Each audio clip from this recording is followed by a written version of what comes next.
Hello and welcome to the first workout journal entry of A Body in Progress for the year 2023. And I can say right here in this introduction that for the months of January through April, not much happened.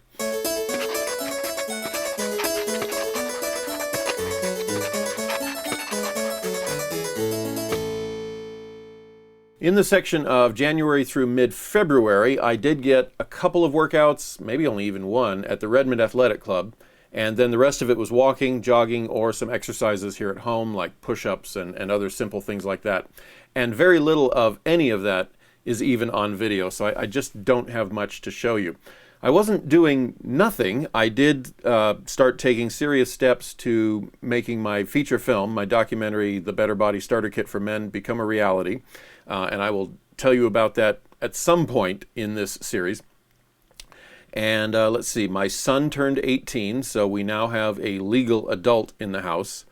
We have our third legal adult in the house, not counting, counting his, his mother, me, and him. 3 legal adults in the house. There, I said it. Made that crystal clear. I also decided to spend a lot of time, and this was one of the reasons I didn't get to the gym as often as I wanted, to spend a lot of time overhauling this office. Now you can see just right here, here's a sample of the fact that it's not yet done, but I did start painting all the walls. This used to be brown, if you go back to some of the earlier episodes, and now it's a kind of a blue-gray that my wife helped me pick out. Like so many other projects in my life, it is still not finished, so I'll have to spend some time doing that in the future. But that really is, that's all there is to talk about from January 1st to mid-February, even most of February. So right after the opening titles, we'll get into what happened at the end of February and what this episode is all about.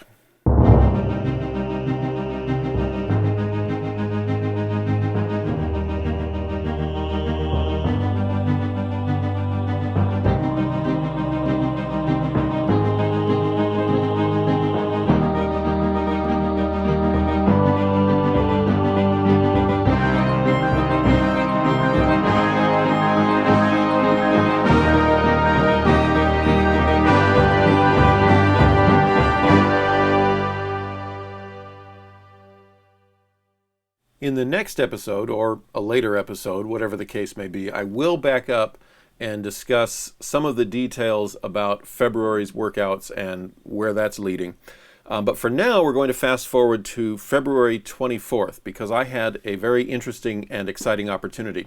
I got connected with an organization that, for their sake, because I don't know if they want to be associated with a video series of a middle-aged man frequently taking his shirt off, they will remain nameless, but they needed a video made to promote what they do. It's a charity humanitarian type of thing. And anyway, I got connected through a friend and ended up joining them to help them make this video. They are located in Alaska. So I hopped a plane from Redmond to Seattle, and in the Seattle airport with a nice long layover, I did get a little bit of exercise to count for that day's entry in my workout journal. And then from there, it was on to Anchorage. It was late at night when I landed at Anchorage, so my first steps on Alaskan soil were not very visually spectacular. I stepped out of the airport, I got picked up by my transportation, we left the airport, and I saw Anchorage by night, which, apart from a lot of snow on the ground, looks like any other city. And then we drove off into the dark, and we drove for an hour to the retreat cabin where the group that I would be working with was all staying. So not a lot of fanfare there, but it was exciting. There was even though it was night and there was really nothing to see, it was just kind of exciting to be in a new state for the first time. Is that the weather? It's got to be rain or even hail. It's nice and loud on the roof. I don't know if we can hear that. Precipitation, by the way, is something that did not happen in Alaska. There was already a lot of snow on the ground, but none came down while we were there, not even any rain. Not that I recall, at any rate. Anyway, woke up on the 25th and started participating in the video production, and Alaska is a beautiful state. I don't know if the mountains that surround Anchorage are bigger than the ones that surround Central Oregon, but they're closer. And so just to wake up and get in the van and leave the cabin and head back to Anchorage to look out at the mountain ranges was spectacular. And at least at that time of year, we've got some thunder, at that time of year in Alaska, moose are along the roadsides the way we see deer here in Central Oregon. They're just, oh, there's a moose. Oh, there's a moose.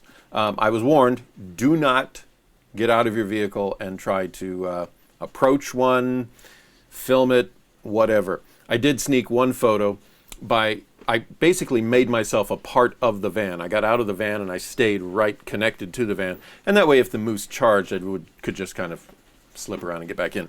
Anyway, I wouldn't even mention Alaska really, except that something happened up there, which if you've followed this series, you know what I'm about to show you for the next 2.5 minutes. I got my 50 push-ups for Alaska. The location was called Flat Top Mountain. It's just outside of Anchorage, and there's a little park on the road to the top where you can get out, and there's a very scenic viewpoint. You can look out over all of Anchorage and off into whatever inlet is there. I'm not going to try to name things and pretend like I studied the geography. But yes, I did get a very quick 50 push-ups there. My whole group had stopped to take a look at the lookout. I didn't know where I was going to do push-ups, but as they all started to go back to the van, I thought, aha, they'll never notice if I take an extra 2 minutes. They'll think I'm just getting scenic footage. So normally I'd like to take a little more time. Certainly I'd like to at least have the gloves off. It almost felt like cheating. I don't know why. It's just me. I'm picky. But we're going to count that. Those are my 50 push-ups for the state of Alaska. Flat Top Mountain, just outside of Anchorage, Alaska.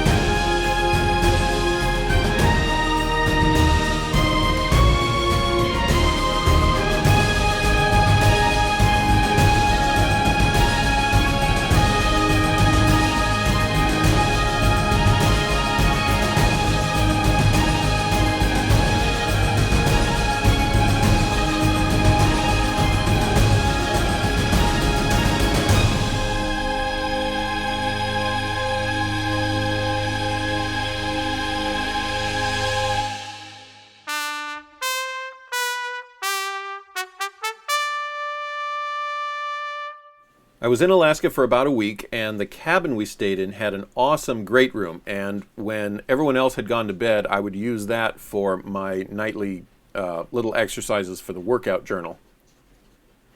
This isn't a travelogue, but I do want to just quickly share because it was so cool. We happened to be up there at the same time as an annual event in Anchorage called the Fur Rendezvous, or the Fur Rondi for short, celebrating the state's history and fur trading and all of those things. And there are all kinds of fun events. It's a great big street fair. Great big. I mean, we have street fairs in this area that cover a few blocks. This covered multiple streets for a long way. And I did get some footage of some of the crazy things they do. They have a fat tire bike ride so that they can go racing in the snow. They had an outhouse race where competitors would form teams. You paid an entry fee, and your business or your family or whoever would build your own outhouse, give it a theme, give it a comical appearance, whatever, and then they'd race it from one end to the other. The really cool one is they have the World Championship dog sled races, and I managed to get at one point near the starting line a front row seat, kneeling, to get those dogs passing by. I've never seen a dog race live, and it was fascinating. And a part of me has wondered, and I'm not an animal rights activist, but a part of me has wondered, what about those poor dogs? Well, silly me, I've owned dogs before. I should have known. Dogs love to run. They were there at the starting line yipping. They had to be held back. The guy doing the musher on the sled had to hold them back from starting before the starting gun. Every one, they'd get up in line. It was their turn to go. It was a timed race, so they didn't all leave at once. And the dogs were just, yeah. That course was 25 miles, and those dogs were non-stop enthusiasm. Oh, so it was just, anyway, that was fun. Okay, so basically the point of that trip is I got my 50 push-ups done. So now we need to get to the other thing, which I teased at the end of the previous episode to all of my vast audience, or at least the small percentage of the small number of people who actually watched that whole thing to the end. And that is the last new footage that you will see from the Redmond Athletic Club. Because in February of 2023, I got kicked out. And I feel like I want to tell you enough so that it's all fair. So that people don't start speculating too much. We live in a time, well, people do this anyway, but we really are living in a time and era where people will hear one little piece of news, and if it's about someone they don't like or someone who's done their friend wrong, they will assume the worst, and it will really blow out of proportion. So I'm going to share some stuff. It might be more than really is necessary, but I want to be accurate, and I want to make sure that the picture is painted correctly, in fairness to me, but also in fairness to Brannigan over at the Redmond Athletic Club, so that people who may side with me or view me as a friend, don't over-speculate and imagine it as being worse than it really is. So very briefly, let's see if I can get this right here at the tail end of this episode. And part of this is relevant, but way back before I was a member at the Redmond Athletic Club, I was a member at the Gold's Gym franchise down in Bend, Oregon. And when I signed up at Gold's Gym, they promised me a lifetime guaranteed rate, that as long as I paid every month, then we were good to go. I'd pay that rate no matter how much new member, inflation and costs and things. 20 years later, if a new member was paying 8 times as much, I'd still be paying that rate. And after a few years of that, one day the owners said, "Oh, by the way, we don't offer that anymore." And I don't remember the precise conversation, but I remember being rather disturbed that a lifetime guaranteed rate wasn't actually lifetime guaranteed, that they were just going to break their promise. I was much younger and not a pushover, but I just wasn't as determined to stand my ground back then.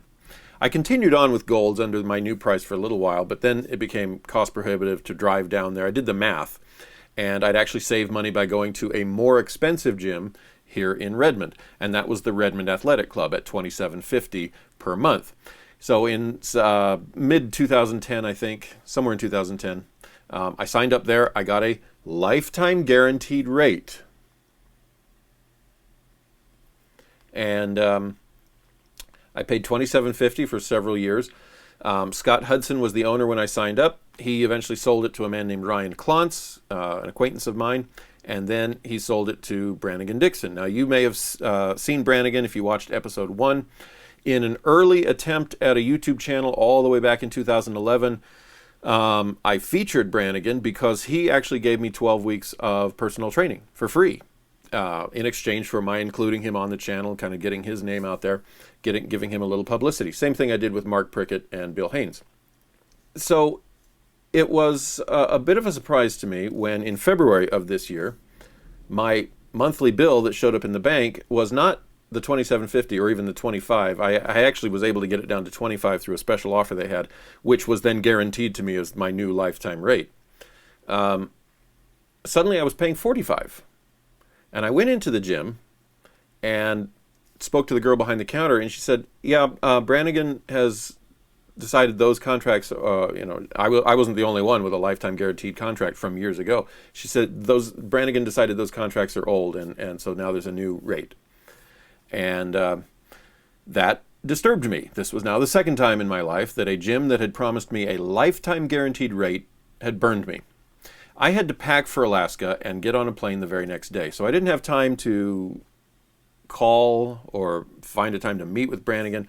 I also didn't want to let it sit so that either I forgot or it was viewed perhaps by the Redmond Athletic Club as not so urgent. If I showed up a month later saying, we need to talk about this, they might not be so amenable. I wanted to catch it now. I wanted to pounce on it immediately.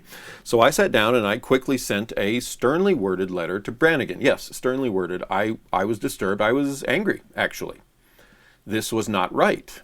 This was a contract, and I was guaranteed a certain rate. And he had violated that. And I've learned he has violated that for many people. I'll put my email up on the screen for complete fairness, but I stood my ground and I said, you can't do this. I got back from Alaska a week later to find his response. He thought my email was not stern. That was not the word he used. He called it smug. He said I should be more grateful for all of the time and effort he has put into my efforts and the gym, improving the gym. And because he didn't like my attitude and the way I presented myself, I was summarily evicted from the Redmond Athletic Club, and I am no longer welcome there. Yeah, well, it is what it is. I have my feelings on that. I do know I wanted to say a lot more about his statement that I should be grateful for all the time and money he put into the gym. The truth is that ever since he bought it, all of the things he's called improvements, except one, I've called undesirable. He bought brand new equipment, and I guess a lot of other people are excited about it, but I'm not. I liked the old equipment. I liked the way it felt. I liked the way it moved. I was used to it. And along came this shiny new equipment, and it just didn't feel the same. It didn't work the same. The aesthetic was different. So, and maybe I'll talk about that more in the future if I have a reason to. I'm not just going to shoehorn it in because I'm not here to just badmouth the gym. The truth is that on a subjective scale, that even though Brannigan has taken it from where it was when I joined to, in my opinion, actually lower quality, it's still the best gym in Redmond to my knowledge. So if you're watching this and you live in Redmond and you're thinking of joining up, I won't stop you. This is not sour grapes. I'm not suddenly going, this is a horrible gym.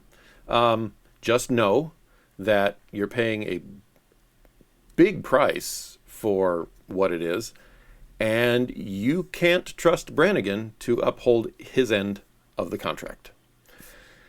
I have had, I think 3 separate people tell me I should sue the pants off him and end up owning the gym. I will say this, for anyone who has heard what I just related and wants to become a keyboard warrior on my behalf, I have no interest. I have no time or interest to sue somebody over a $25 or a $20 increase in a membership and a violation of my contract. If I were to win such a lawsuit, I would create an enemy for life. I'm sure right now he wouldn't be thrilled to see me on the street. He's not going to say, hey, hi, Brian, good to see you. Not after the email I sent him and his response to me. But at least at this point, I think that level of pretty minimal tension could eventually fade away one day. If I sued him to the point where I stole his empire from him, everything he's worked for, he's providing for a wife and probably kids by now. There would be no healing that. He would have no interest. I wouldn't be able to reach out to him in any way.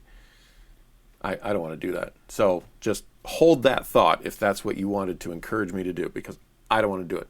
Yeah, I think that's all I want to say. We'll end on a happy note by saying I had a great time in Alaska.